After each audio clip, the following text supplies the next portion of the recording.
Welcome back to the Conservation Podcast, the podcast where we explore the fascinating intersections of nature, science, and community. I'm your host, Emily Granville. I'm the Communications Coordinator here at the PCCD. And today we're diving into a topic that's literally shaping the ground beneath our feet: how precipitation affects geology, especially through the lens of stormwater management. Joining me is our very own District Engineer Chris Meszler. Welcome to the show, Chris. Can you tell us a little bit about what it is you do here at the district? Yeah, so at the district, I am the district engineer. My main job here is to review NPDES permits, and that is the National Pollution Discharge Elimination System. And those are permits for sites over 1 acre in earth disturbance, and I'm reviewing them for erosion control and stormwater management, or, as we'll touch on here, the post-construction stormwater management aspect of it. Awesome, thank you. All right, well then let's go ahead and get started. So let's start off with the basics. When we say stormwater, what are we really talking about, and why does it matter? Yeah, so stormwater is, I guess in the simple is, you have your rainfall event, rain comes down, hits the ground, runs off. So that rain from that storm event has water associated with it, and that runoff is kind of what we're looking for. But the other thing we like to note too sometimes that people forget about, especially now that we're doing this in the winter, snow melt. Snow melt, because the precipitation is also from a storm, and then when this melts and that water runs off, that also can contribute to stuff. So that can be, stormwater as well, but mostly we are looking at actual rainfall precipitation. All right. So you said you deal mostly with post-construction stormwater, right? Correct. So what exactly is that? How do you manage it, and how is it different from general stormwater? So, stormwater, right? And with, regulations and guidance and what we're looking for, they put different terminologies to it. So from a post-construction stormwater management thing, it's we're looking at it as pretty much our delegation agreement, and what I review plans for is everything's related to stormwater runoff associated with construction activities. Okay. So the post-construction stormwater management is just more of a term relating it back to that permit.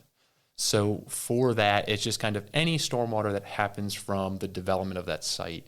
So when you start your project, there's, nothing there. Usually it's either forested or, bare land, agriculture. And they come and develop it, and they put down impervious surfaces, which has stormwater that runs off of that. Or, they put lawn in where it was meadow. And all of that has in the background information of, there's curve numbers associated with a stormwater method called the TR55, which is how we analyze how much water comes off. So with those calculations that licensed professionals put together, submit to me, and then I review them, we're seeing how much stormwater difference there is from the pre-development condition, which is, nothing's out there, how much water comes off. Then I build my building, my parking, all the other associated stuff, and then there's runoff off of that. And that's a much bigger number typically. And then the difference of that needs to be managed. So the post-construction stormwater management, it's what stormwater control measures, or as we go on, I'll probably just say SCMs, what SCMs have been established to manage that? And that's that post-construction stormwater management plans, taking care of that. And then, as opposed to normal stormwater, it's just, rainstorms are happening on a non-construction site and stormwater comes off. That's just, it's all the same.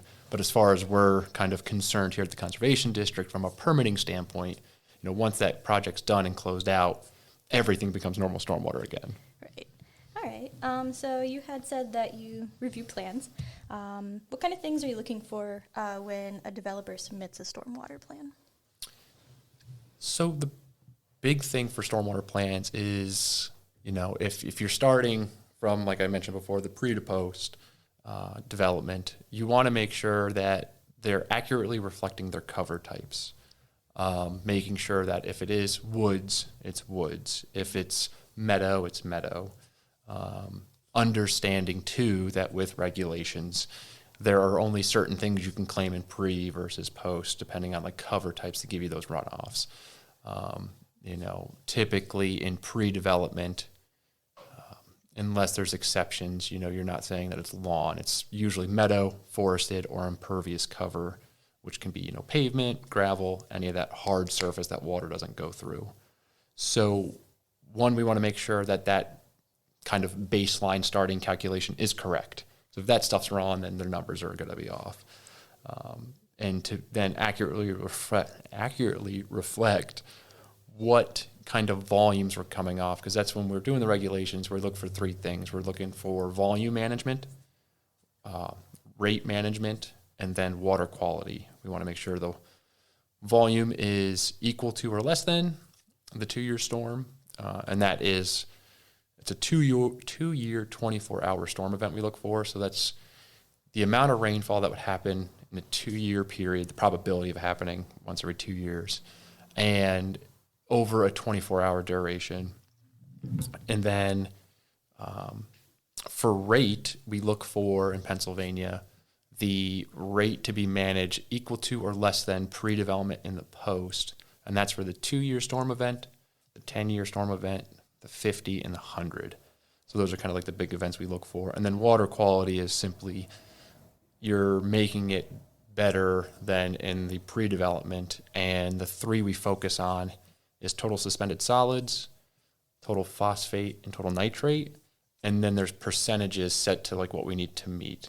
So I want to say, I look at it all the time, I should know, but I sometimes forget and have to really look at the manual. But I want to say it's 85% reduction for suspended solids, and then 50% for nitrates and phosphates. So that's what we're looking for. And then the other thing is just making sure that what they're putting on the plan, I guess in all cases, makes sense. Right. Like, sure, you're putting these control measures in, but are you putting them in a spot where water can actually get to? Do your drainage areas to that SCM make sense? They're not just drawing random lines on the plan. It's like, oh yeah, my whole site gets to this. But it's like, no, you have a ridge over here and water's going one way and then some the other way. You got to make sure it's all actually going to where they're saying it's going to. But again, they're licensed professionals. We're trusting their opinions. But at the same time, we're peer reviewing it to make sure that it makes sense. All right. Okay, that makes sense. Yeah. So how does rainfall, especially heavy or prolonged rainfall events, how do they test the effectiveness of these post-construction systems? Yeah, so that's always the big discussion, especially now with, the data kind of showing the heavier rainfall intensities. So from our perspective and the Chapter 102 perspective, we're looking for 24-hour duration storm events. So it's like an all-day event. And we use NOAA Atlas 14 to kind of use as the main thing of like how much precipitation values we have. So in Pike County, the average for a 2-year storm event, 24-hour event, is 3 inches an hour. It varies, but that's or a 3-inch, I should say, per that storm event, not per hour. So we're looking for that. That's the depth of rainfall that would fall during that storm event. So with heavy rainfalls, those systems' effectiveness can be kind of thrown off sometimes depending on, especially post-construction. So everything should be stable, everything should be final, lawn conditions, all that. But with the pavements and with that stuff, these control measures are meant to, again, reduce the volume, slow down the rate, and improve the water quality. So with doing that, they're capturing the pollutants, they're capturing any sediment that comes off so it doesn't go into the surface water. Well, the heavier the rainfall, sometimes they're going to bring way more pollutants into it, more suspended solids, or, just normal garbage that gets stuck in these systems. Right. And sometimes it'll overload the system is another thing from like a calculation. If it's an infiltration BMP and it's continuously overloaded with multiple heavy storms, it can cause like the soil pores to like start like binding up and the infiltration rates going down. So with, back-to-back heavy storms, it can, reduce the effectiveness, which I think most engineers know it's going to happen over its life. Like these things are going to, break down or lose effectiveness. It's just how can we make sure they do it at a slower pace? So with these heavy events, I think it happens. The prolongedness of them, since we're looking at the 24-hour storm, it's not too bad. The bigger ones that I think cause more issues in the destruction we see in like towns where like pipes are blowing out and stuff is high intensity for a short duration. So like our calculations are how the licensed professionals do the calculations to meet the regulations is long drawn out storm. So we have this like nice slow, like it's called a hydrograph is what we look at to analyze storms. So it's like a slow climb up, comes down. And I know the viewers or the listeners can't see my hand motions here.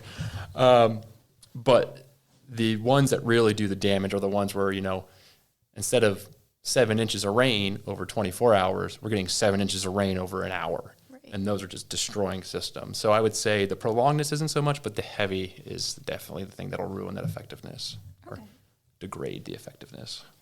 And you had mentioned the term BMP. For those that don't know what that is, can you just explain what a BMP is? Yes. So a BMP is a best management practice, kind of things that we've, people at Pennsylvania DEP, even at the high level EPA had figured out, like these are kind of the best practices we can put in place. So for example, like a erosion and sediment control one during construction, the most common one I think you'll probably see if you're driving down the road is either a compost sock, just a big, 12-inch to 32-inch diameter black sock, and it just has a bunch of mulch in it. Another one, or is the common one you'll see, is a silt fence, so like just black fence material at the side. That's to help keep the sedimentation on site and then kind of let water flow through them. For the longest time in Pennsylvania, the stormwater ones, so your post-construction stormwater management or PCSM BMPs were, infiltration basins, wet ponds, berms, subsurface basins. But now there's a new move, because I guess nationally everyone's calling them stormwater control measures, so they've kind of separated out BMP, best management practices, like the during construction, and then SCM, stormwater control management, or stormwater control measure, is post-construction. Okay, thank you. Thank you for clearing that up. All right, so what are some geological red flags you look for when reviewing a site? Yeah, so in Pike County, the big one we look for is, I guess, from the soils. Excuse me. Up here in this county, the soils are very acidic. So that can lead to issues with getting grass to grow. We've had projects where the soils were so acidic they have to encapsulate that soil, just so it doesn't lead to any pollution getting into the waterways and raising the acidity of the waters. So that's a big one up here. In previous careers, I did some work down in the Lehigh Valley as a consultant engineer. The big geologic problem down there is karst soils, where, it's that limestone and the water reacts with it and kind of washes it away, and then big sinkholes open up, and then you have real issues, not just from a stormwater perspective, but from an overall, everything kind of gets ruined when houses are getting swallowed up. Yeah.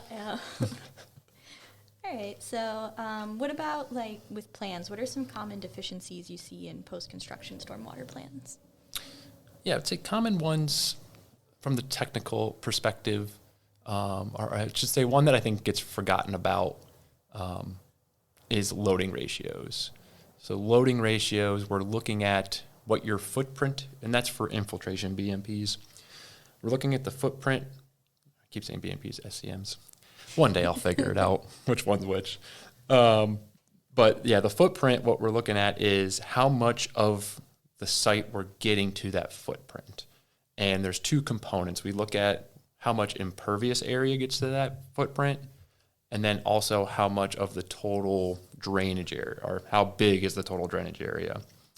So the manual states it as, for general areas in Pennsylvania, it's a 5-to-1 for impervious to overall. So if you have a footprint of 1,000 square feet, the recommendation is 5,000 square feet to get to that, so you're not overloading that SCM footprint like we talked about before with the pollutants and stuff, and the amount of water that gets to it that can potentially take away from the effectiveness. So these recommendations are kind of if you design them to this, you should get your best use out of this control measure. For overall, it's 8-to-1. And I know a lot of times I either don't get the loading ratios and I have to ask for them, or when I do get them, they're the impervious. Most consultants can keep that pretty close. It's the overall sites, because especially up here in Pike County, a lot of the buildings we get are close to surface waters. Mm-hmm.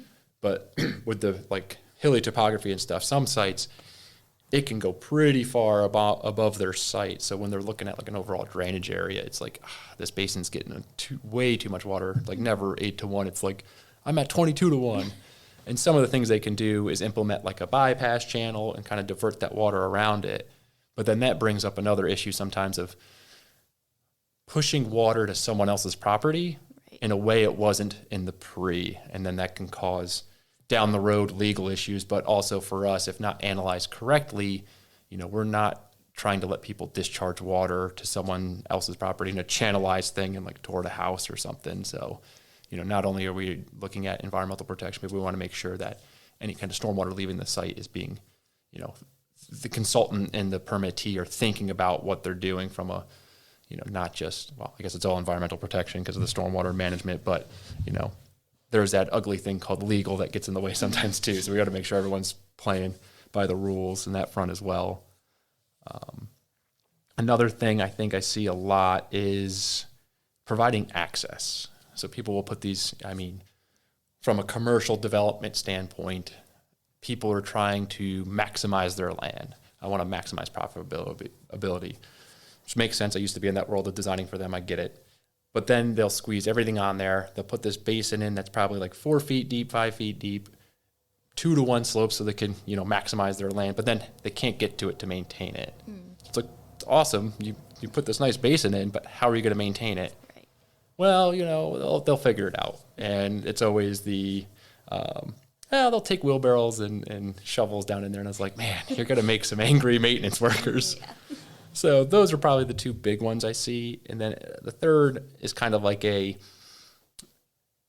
will design, I see it in channels a lot. They'll design channels with it's like erosion control matting. So it's like this, sometimes it's like a heavy plastic if you need it to be permanent there a long time because your velocities are too fast and it's eroding the soil.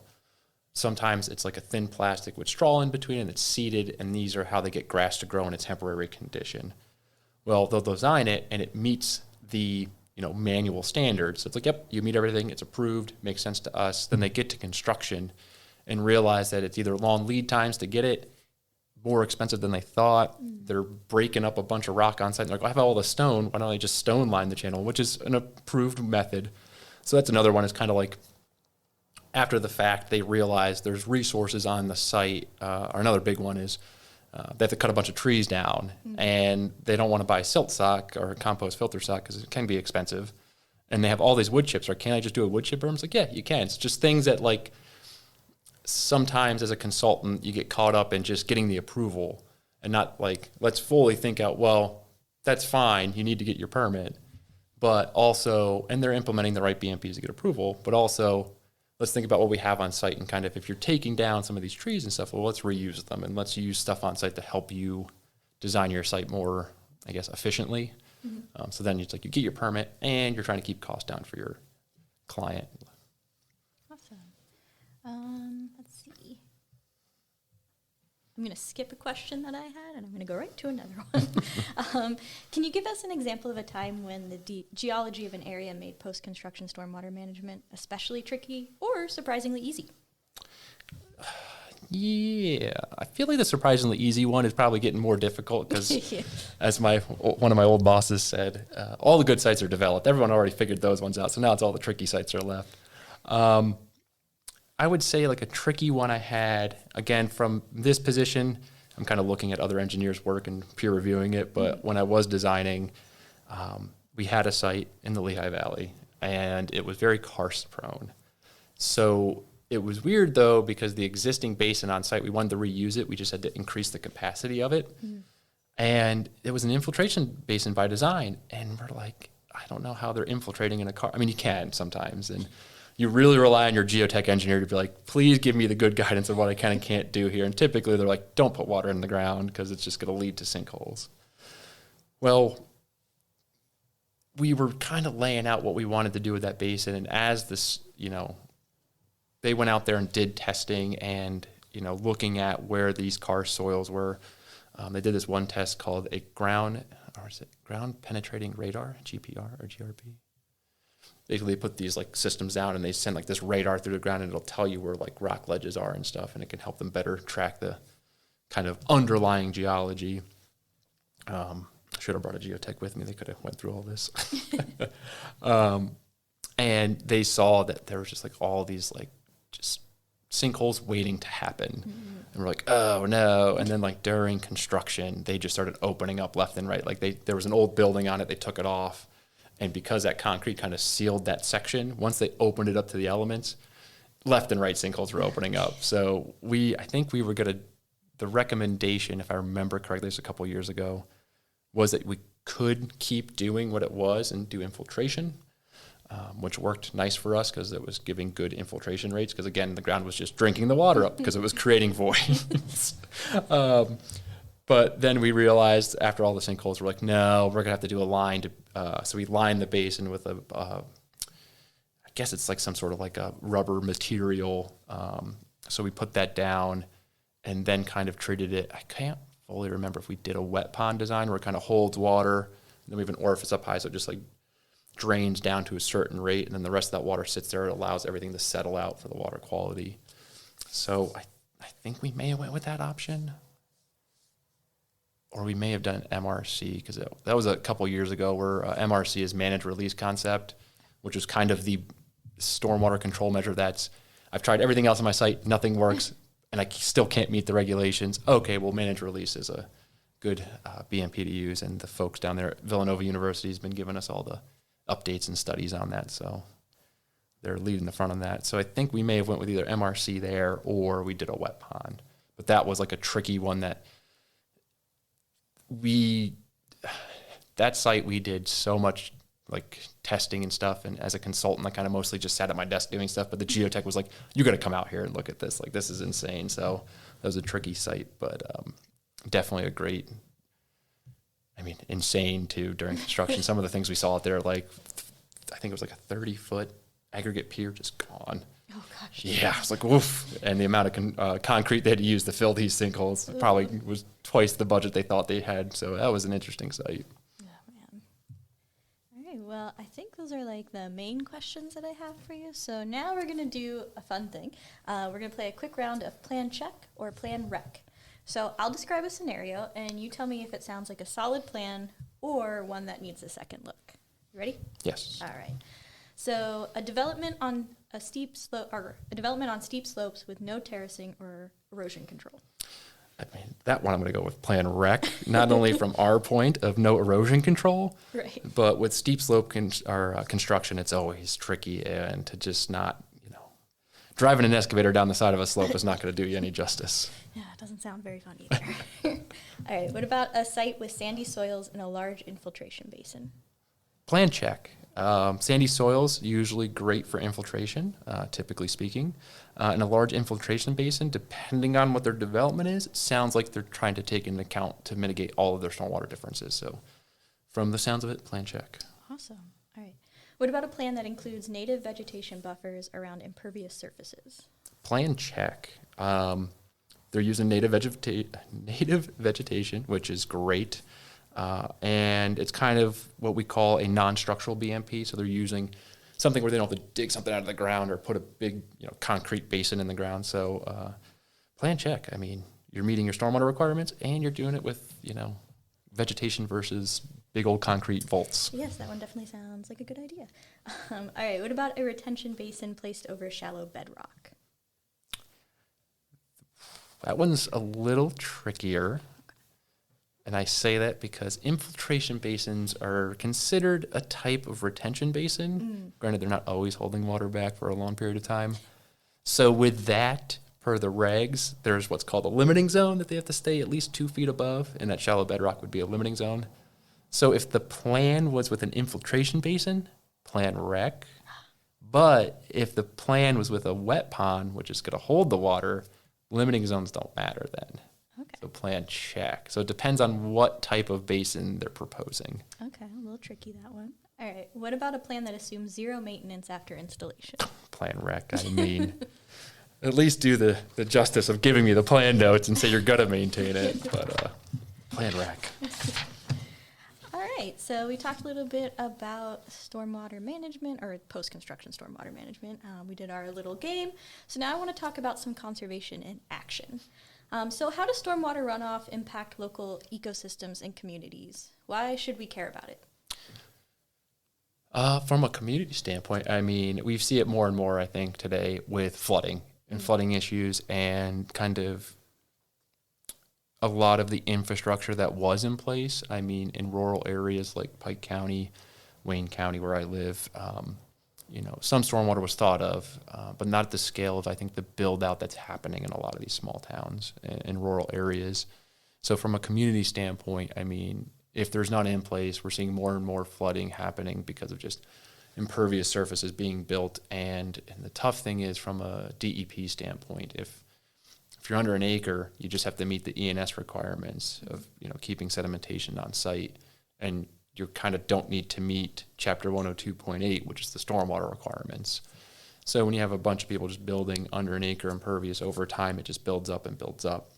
From an ecosystem standpoint, I mean, if you're not putting in the proper stormwater, post-construction stormwater control measures, I mean, sedimentation after the fact getting in waterways is the leading pollutant in, I guess Pennsylvania and even probably the country, I assume, where you're getting that in the water, and that sediment raises the temperature because it's making it dark and murky and raises that temperature of the water, and everything around here is high quality cold water fish, and fish are, any kind of temperature change to their surroundings, like, I'm out of here, I don't want to be here. So I think it is important that we, put the proper stuff in because the impact is bigger than people think.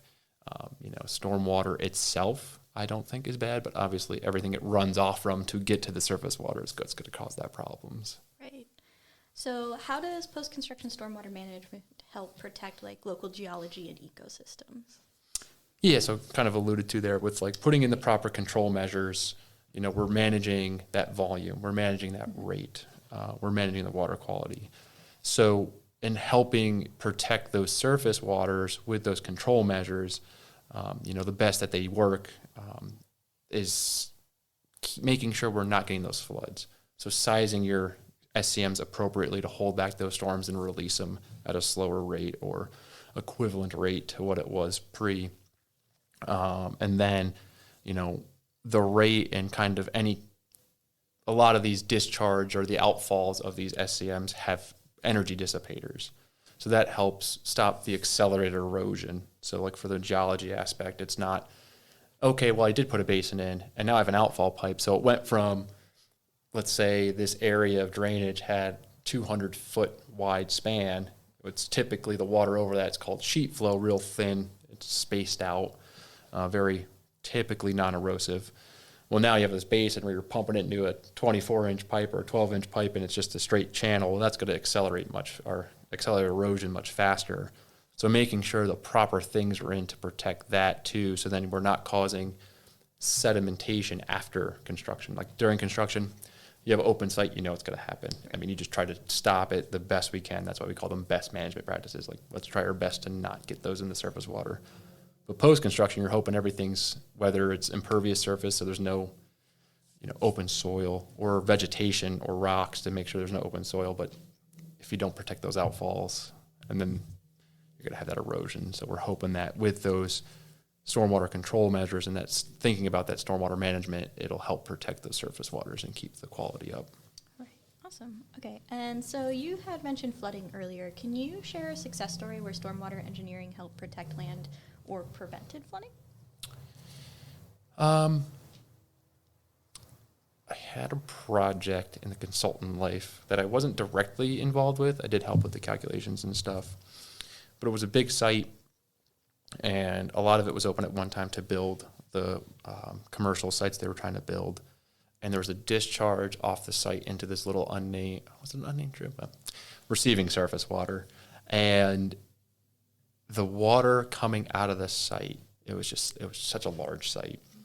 And kind of that scenario I just said where you have this huge open sheet flow and now it's becoming a super channelized flow. We went through and did some calculations and stuff, and everything looked to work on paper. And then, of course, I think a lot of professional engineers can tell you a lot of it works on paper, and then you get out in the field and it doesn't work as designed. we had to go through and update some stuff. So we updated the outfall condition where we put in like big gabion baskets to help, energy dissipate the flow coming out of that pipe and help spread it back out. And then when it got to the bottom of that outfall channel and where it tied in with the surface water, we realized that other sites contributing to this surface water, over time had just really beat up the channel, and it was needed for like rehabilitation. So then we actually, went and did a stream rehabilitation project. There was a couple culverts along that way that were like clogged up, and our client at the time was like, let's go in, clean this up just so we can, make sure that we're getting our water safely down there and it's not backing up and flooding our neighbors. Because, as much as people don't like to think, some of these developers do think like, I don't want the neighbors being mad at me. So they do think about that. So we went through and updated or kind of did some reconfiguring of the stream and rehabilitation of the stream. So I think that was one project that was nice where, when I did the storm calculations, the numbers of these flows were pretty intense for what it was, because it was just such a big site. But that one I thought was a good example of kind of not just solving the problem for the client at the time, but also when we did the stream rehabilitation project, we got out in the field, we looked at it, and we figured out like, okay, solving, like, putting the stream back to what it was historically and cleaning up some of these culverts, not only are we solving an issue we need to solve for our site, but it'll help the whole area. And it really did, I think, over time, fix flooding issues or reduced, what storm event would be flooding. Instead of like every rainfall, this road's flooded over. Now it's like, okay, in the 100-year storm event, it floods. So, we kind of wait until like really intense storm falls, which at that point I always like to say, if it's raining that hard, there's a lot going on, but still we always try our best to make sure we, minimize impacts the best we can. Awesome. So what should people do if they have a stormwater complaint? So if you have stormwater coming onto your site or something going on, you see, I guess there's like two ways to look at it. Is there active construction going on that's causing this stormwater issue?